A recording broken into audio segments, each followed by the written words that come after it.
Hey guys, and welcome to the Working Money channel. Real quick, I'm giving 2 Ledger Nanos away on April 1st, but we gotta reach 70,000 subscribers by March 31st. All you gotta do is subscribe to be eligible to win. Now back to the video. So I wanted to start this video just by demonstrating what some other countries around the world are doing with regards to CBDC, so the Bank of Russia to start digital ruble trials. This is going to happen in 2022, so the Bank of Russia hopes to complete a prototype platform for a digital ruble by the end of 2021. The Central Bank of Russia is expecting to start pilots for its central bank digital currency in 2022, this coming from a senior executive. So Russia, obviously a country with a very different ideology than the United States, and so, I'm going to leave it at that. Meanwhile, Chinese banks pilot digital yuan at Shanghai department stores. So the Bank of Communications and China Construction Bank conducted digital yuan trials at 2 major department stores in Shanghai.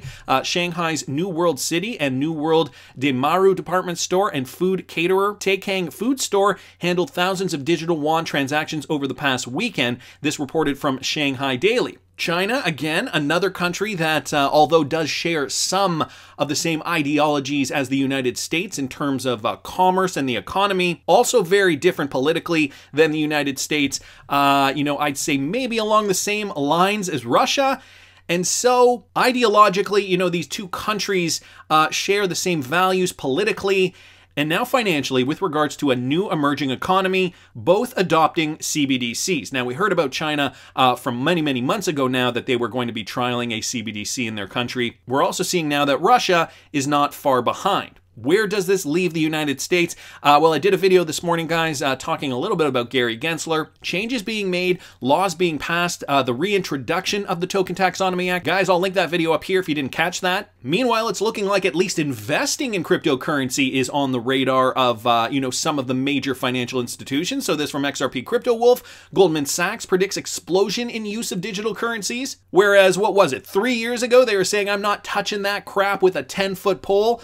Meanwhile, DJ Peter Vass posted this: JPMorgan is moving forward in crypto. Now all other banks will respond. So this from the Daily HODL, new JPMorgan report on Bitcoin outlines opportunities in the crypto market. JPMorgan is reportedly outlining opportunities in the crypto markets for its private banking clients who hold a minimum of $10 million in their accounts.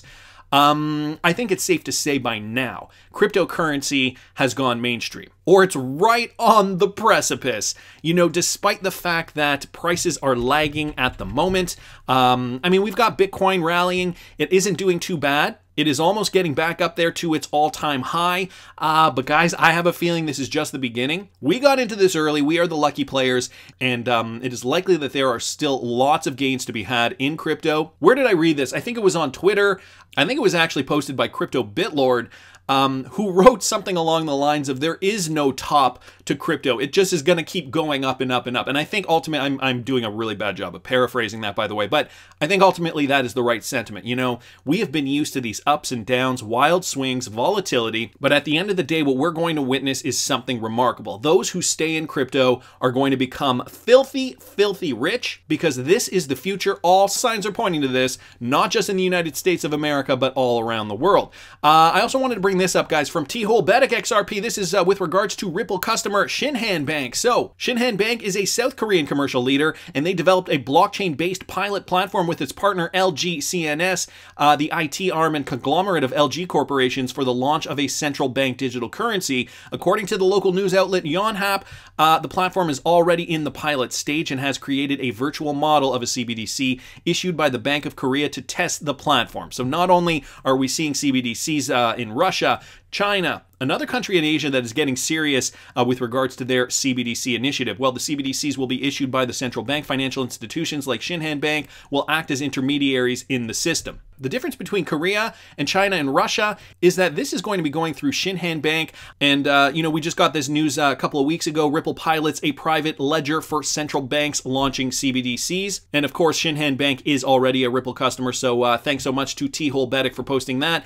We've also got this from RATIONALFX. Ripple partner RATIONALFX and ExtendPay, now supported by ClearBank, a UK cloud clearing bank. The partnership will allow them to offer customers a combination of sort code, account numbers, and IBAN add with access to real-time faster payments. So, CLEARBANK, the cloud-based clearing bank, today announced it's supporting RATIONALFX, a leading UK payment and foreign exchange provider, with a range of tailored payment services that will improve the visibility, liquidity, and control of funds for RATIONALFX customers. The firm offers market-leading deliverable FX services to individuals, SMEs, and corporates, and continues to build on its impressive product suite in response to evolving client needs. Most recently, RATIONALFX has focused its efforts on building a tech stack that accelerated customer payments, provided smoother onboarding, and gave better visibility on funds. With this partnership, RATIONALFX customers can now bid goodbye to error-prone transactions, references, and incorrect reconciliation. With its own IBAN accounts, customers can transfer funds in and out directly using just their account number and sort code, with automatic reconciliation built in to ensure balances are updated in real time. So, sounds like these guys are moving into the future, and we know RATIONALFX and ExtendPay are both Ripple partners. Thanks so much to the Wrath of Kahneman for posting that. And just as a little sidebar to that tweet, originally they were targeting Malaysian corridors with Ripple and using Xcurrent, so this from way back in April 2019. But Wrath of Kahneman just reminding us of the partnerships that are occurring within the Ripple family. More news here, guys, from Devoice. They are planning to set up an office in San Francisco as Northern California remains a key expansion target for big law firms founded outside the region now looking to cash in on tech-related work. And just as a little side note here, the new office will serve the firm's West Coast clients, which include Lightspeed, Venture Partners, PayPal Holdings, and Ripple, among others, including Robinhood Markets, TPG, and Twitter. So these guys do represent Ripple. They are moving to the area. Just thought that might be of note. Thanks so much to James Rule for posting that. And Martin Volk brought this to my attention. I don't know if you guys have heard of Sparkles. This is Sparkles NFT. Our page will aim to promote NFTs that are minted on Flare Networks once it launches in Q2 of 2021. Follow us so you don't miss out on what's coming next. And I took a look at this. Martin Volk did tag me in this. Did you guys see this? No, I had not, Martin, but thank you for bringing it to my attention. NFTs, NFTs, NFTs. You know, we're hearing a lot about this. We've also heard that Flare Networks are going to be supporting this. And of course, I don't have to say it again that the Flare Networks does run on the XRPL. So just to give you guys a little bit of information here, Sparkles, this is a brand new Twitter handle. Sparkles is a platform for NFTs built on the Flare Network. So specifically NFTs built on the Flare Network. So we've been hearing a lot about NFTs, and for those of you guys still kind of curious as to what they are, non-fungible tokens are basically going to be digital representations of anything of value. So for example, a valuable piece of art, or in video game purchases like characters, avatars, body armor, potion. I don't know. I don't really play too many video games, but they're basically digital representations, and you know, it's to provide that reliability so that if you want to you know, exchange value by using NFTs, you know that it is authentic and not a counterfeit. So this is also going to help with regards to counterfeiting, because, you know, in history, there have been times where, for example, rare artworks have been counterfeited, being passed off as the original piece. So NFTs are definitely going to fight against this, and I saw this video. I took a quick look at it, and it really does give a good description of what NFTs are if you guys are still interested in understanding more about that. I mean, I don't focus on this too much on this channel, but I thought that, you know, since we just recently got this announcement from Sparkles, that it might be a good opportunity to post this video as well down in the description. So this guy here, Marco from Whiteboard Finance, goes over it quite nicely if you guys are interested. So I wanted to thank Martin Volk for posting this. Our page will aim to promote NFTs that are minted specifically on Flare Networks once it launches in Q2 2021. I've also been getting a lot of questions with regards to Flare, when you're going to get your tokens, so on and so forth. To that point, I wanted to bring this up because I thought this was interesting. Anyone else notice the timing of the Flare Network's mainnet launch and how it coincides with the end of Jed McCaleb's XRP bag selling? I don't believe this is a coincidence. Now, just yesterday I did a video, and a portion of that video was dedicated to Jed McCaleb selling more XRP. Now, we know Jed is on a schedule, and you know, every so often, depending on XRP volume, there's a formula that goes along with this, but depending on XRP volume, he is allowed to sell X amount of XRP, and you know, these quantities are huge. They're in the millions and millions of XRP. So this article was from yesterday. He did dump 108.3 million XRP with 537 million XRP remaining in his Taco Stand wallet. But the point I wanted to bring up was this from BullRunWinka. Has anyone else noticed the timing? And so the timing is interesting because it sounds as though these guys are strategically planning this launch based on when Jed is going to be approximately, because we can't really know or pinpoint the exact date, when Jed is approximately going to be done selling all his XRP. But BlueNet down here says, nah, his wallet addresses were excluded from the Flare airdrop. Also, his sales probably stopped because of the lawsuit and he wanted legal advice before he resumed sales of XRP. Well, we saw just yesterday Jed was already selling XRP again. My guess is that he was an SEC snitch and therefore they didn't sue him because they should have. Okay, that's going a little far, I think. BullRunWinka saying, what does his exclusion have to do with the Flare launch? You are missing the point. The point is, the Flare launch is going to be massive for XRP value, and they are waiting until Jed is finished selling XRP to launch. Can't have him staking and becoming a Flare whale. I really don't think he sells all. I think he stops at about 50 to 100 million. Trust me, he knows what's coming too. This coming from Crypto Pro. I thought his bag was going to last a lot longer. Can be definitely a positive if that is true.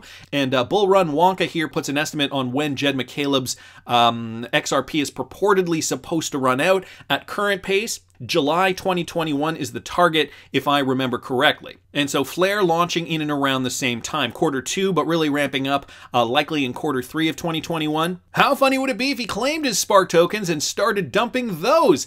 He can't claim Spark tokens per Flare network statement. So we went over that in a former video. It is very interesting though, a very astute observation here from BullRunWinka. So do you think the Flare Network's mainnet launch was purposely set up this way to prevent any kind of confliction with regards to Jed's XRP sales? There's a lot of moving parts to this, and I think ultimately, you know, the more XRP that is utilized, the more XRP that flows through the system, the more liquidity that there is, the better it's going to be for all use cases, not just Flare, not just cross-border payments, you know, pick 1, 2, 3, whatever. I think it's all about the mega machine, and XRP is like the lifeblood to keep it running. And now that we're seeing countries like Korea, like China, like Russia, jump on the CBDC train, guys, it's only a matter of time before the United States follows suit. We've got big banks now very, very excited about cryptocurrencies. Sparkle, non-fungible tokens, and Flare Network's mainnet launch. All of these things, guys, is going to add more value to the XRP ledger and more value to the cryptocurrency market as a whole. That's just my opinion, but I want to hear what you guys think. Please subscribe to the channel if you haven't already. We need to hit 70,000 subscribers by March 31st. I'm giving away 2 Ledger Nanos, a Ledger Nano S and X, but you got to subscribe to win. And like the video if you like the content I'm providing. I always love hearing your comments. See you in the next one, guys.